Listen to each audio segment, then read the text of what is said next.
दोस्तों आजकल हमारी इंडिया में या कोई भी वर्ल्ड में ले लो या किसी सुपरमार्केट या मॉल में ले लो, तो बस वहाँ पर अगर आप जाते हो तो अगर आपको पेमेंट करना है तो क्या होता है कि एक वो मालिक क्यूआर कोड देता है जिसमें छोटे छोटे स्क्वायर और लाइंस बनी हुई होती हैं।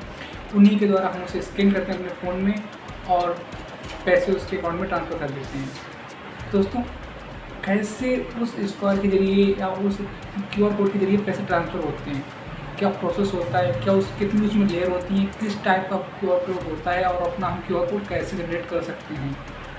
तो आज की इस वीडियो में हम जानेंगे इस चीज़ को कि क्यूआर कोड को कैसे जनरेट किया जाता है और कैसे क्यूआर कोड काम करता है।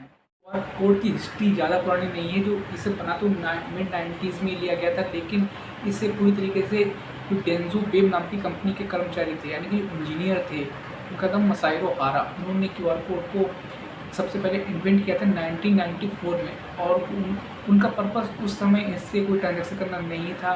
उसका पर्पस था कि उनके जो व्हीकल होते थे उनकी जो वर्किंग प्रोसेस थी, जो असेंबली लाइन द्वारा प्रोसेस थी, उसके लिए उन्होंने ट्रैक करने के लिए इस क्यूआर कोड को जनरेट किया। पहला क्वेश्चन कि क्यूआर कोड होता कैसा है, आइए जानते हैं क्यूआर कोड होता कैसा है।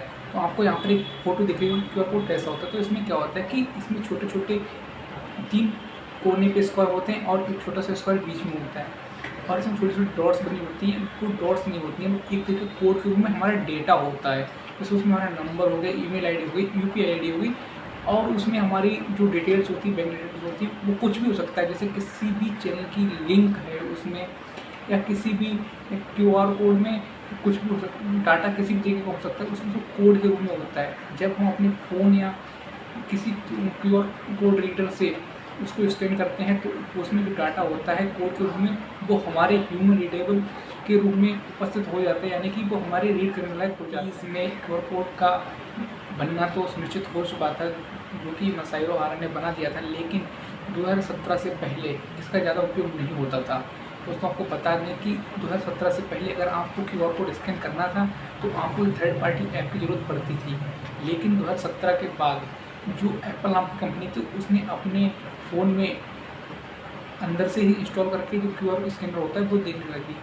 इसी के साथ इसमें क्यूआर स्कैनिंग में बहुत अच्छा उछाला है। जिनके पास आईफोन थे या उसके कोई भी सभी फ़ोन था उसमें क्यूआर का स्कैनर पहले से मौजूद होता था, लेकिन उसी को देखते हुए और भी कंपनियां इसके आगे बढ़ने लगी और उन्होंने भी अपनी क्यूआर स्कैनर फ़ोन में देने शुरू कर दिए।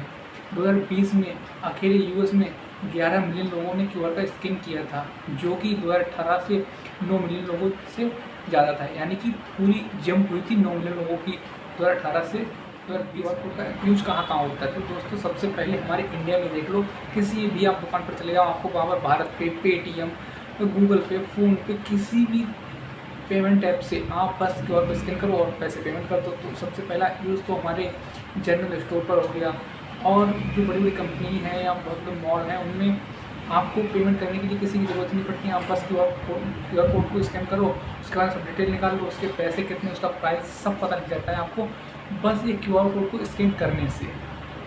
या आप कहीं पर भी टेक्सटाइल वाले शॉप पे चले गए तो बस वहाँ पर चिप लगी होती है क्यूआर कोड की, उसे स्कैन किया, उसके बारे में सब जानकारी पता लगी कि उसका प्राइस कितना, उस पर कितना % डिस्काउंट है, हर चीज़। और जो बड़े बड़े क्रिएटर्स हैं वो अपने चैनल की लिंक को क्यूआर कोड के रूप में लगा देते हैं, जिससे आप अगर क्यूआर कोड को स्कैन करोगे गूगल लेंस के जरिए तो आपको सीधे उस लिंक पर आ जाएगी। आप उस पर क्लिक करोगे तो सीधे आप उस लिंक पर जाके दे सकते हो। तो दोस्तों ये तो हुई यूज। और हम जानते हैं कि क्यूआर कोड को जनरेट कैसे, क्यूआर कोड को जनरेट कैसे करते हैं अपने चैनल के लिए, आपके फेसबुक पेज के लिए या किसी भी और सोशल मीडिया ऐप की लिंक के लिए। जैसे आपको इंस्टाग्राम का क्यूआर कोड बनाना है जिससे लोग उसको स्कैन करें, बस आपको फॉलो कर लें, तो इसके लिए आपको क्या करना होगा, सबसे पहले आप फिर फ़ोन को उठाइए, उसमें क्रोम पे जाइए, डेस्कटॉप साइट लगाइए और उस पर लिखिए जनरेट क्यूआर। तो वहाँ पर जो सबसे पहले खुलेगी, वहाँ पर वेबसाइट जो सबसे पहले खुलती है उसके ऊपर आप जाते हैं और वहाँ पर लिखा होगा पेस्ट योर यूआरएल और लिंक। उस पर जाके आप जब अपने यूआरएल को पेस्ट करेंगे, चाहे आपका फेसबुक पेज का हो गया, चाहे यूट्यूब चैनल का हो गया, आप करेंगे तो आपके लिए वहाँ पर जो एक क्यूआर कोड जनरेट कर देगा, वो भी यूनिक क्यूआर कोड होगा आपके लिए।